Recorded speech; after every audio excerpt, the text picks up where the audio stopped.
Star Wars is apparently making a comeback, or well, something like that. Anyway, Steve, if you happen to check the latest announcements from the Star Wars celebration that happened a couple of days ago, I'm very skeptical about how any of this will come along.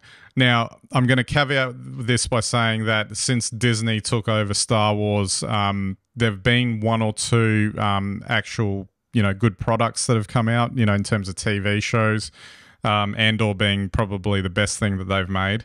But by and large, it's quite clear to me since Disney took over Star Wars that there haven't been people who have planned things out. So the sequel trilogy is a classic example of no one took the horse by the reins kind of thing and kind of drove it through with a coherent story across the three films.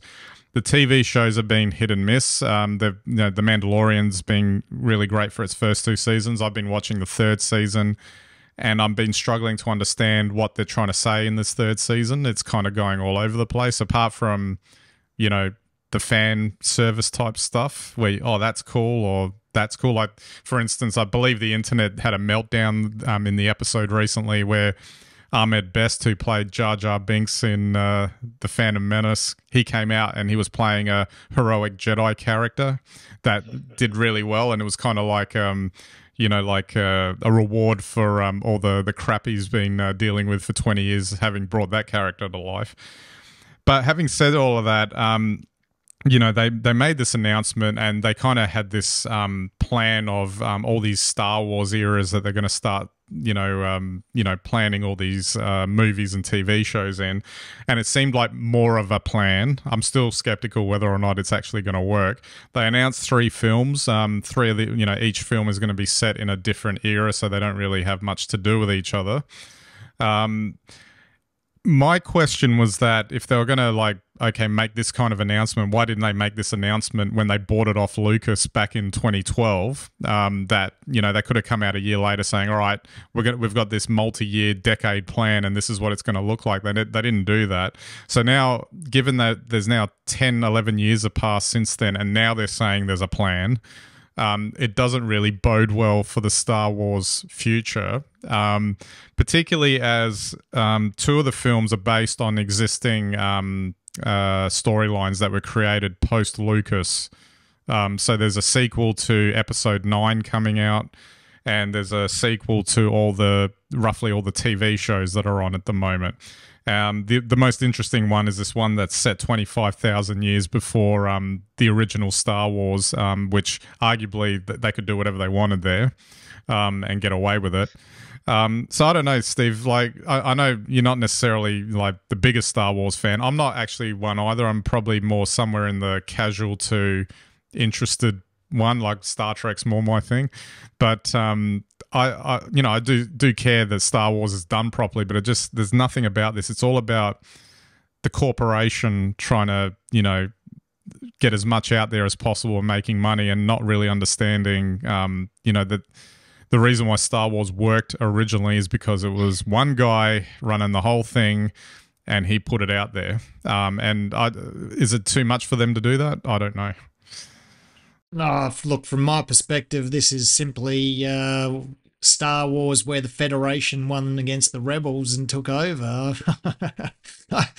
Finally the Death Star worked and they bought out Lucas, and do you need to have a plan? No, we've got all the rights, and then we'll work out a plan later. And I think this is a clear case. So for me, it's been interesting to watch and see what's happened with the franchise. And I think, as you've just covered, there was a logical progression with the films that they did make, but they probably didn't think that much further ahead other than they could spin out TV series or streaming series, and that they'd remake Star Wars 3 times over the next 6 years or something. And now they're having to think about what they're going to do next. And of course, I guess the thing here now is you've traded you've traded someone's vision for a franchise system, and there'll be all sorts of different departments within Disney scrambling to get the rights for their streaming service or their theatrical release. And of course, then there'll be other people who'll be wanting to do spin outs because they've got the rights. So it must be very difficult to manage. And there has been a lot of change, or not so much change, or turmoil at the top of Disney. So you just wonder if all of that plays into this, and how it will affect Star Wars long term. Because there's always the risk, that if you don't really stay on message, you can kill the goose that laid the golden egg. And I think it's the old adage, great content really comes from great risk. And I think they haven't really learnt how to handle that in a post-Lucas era. Because Lucas, for whatever you want to say about him, criticize him, whatever, he did jump off the cliff with it, but he kind of landed it. So, at least in the beginning, anyway. Otherwise, we wouldn't be sitting here talking about it. So, and that's kind of what's needed right now from them. Well, that's right, but I mean, you got to take it back to its roots as a screenplay. Lucas had a vision. He had a story to tell. It's very different, and this is, not any particular slight on Disney. It could be any franchise system.